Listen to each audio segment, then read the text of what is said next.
During the investigation that followed, the FBI found that approximately 6 weeks before targeting the Seattle victim, the crazed creep had kidnapped and abused the Klamath Falls woman. CCTV footage showed them walking together from a bar called the Pikey in the early hours of May the 6th. Once they were in the back of his car, Zuberi reportedly hit the woman in the head multiple times and deployed a taser into her ribs. He then forced himself on the victim multiple times and recorded himself doing so on his cell phone. He reportedly threatened her that he would play the video for others if she ever reported him to the police. The woman was held at his garage and would later report seeing the stacked cinder blocks that Zuberi subsequently used to build the cell where the second victim was detained. After abusing the May victim for hours, Zuberi drove her to an ATM, gave her $300 and dropped her off near her home. The woman went to the police but said that the authorities didn't follow up on her report, which she claimed wasn't taken seriously. It was only after the Seattle attack became public that the FBI looked into her case as well.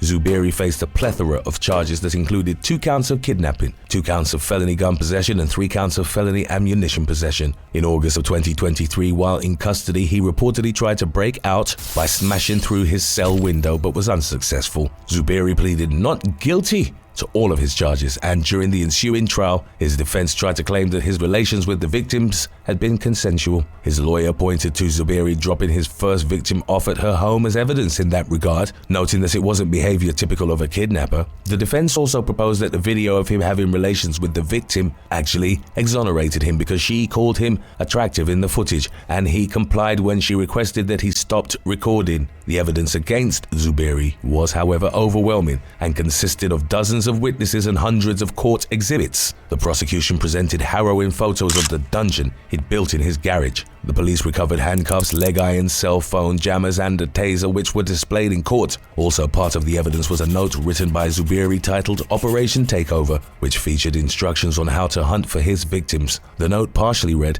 "Leave phone at home," and "Make sure they don't have a bunch of people in their life. You don't want any type of investigation." In October of 2024, Zuberi was found guilty of all charges, and in January of the following year, the 31-year-old was sentenced to life in federal prison.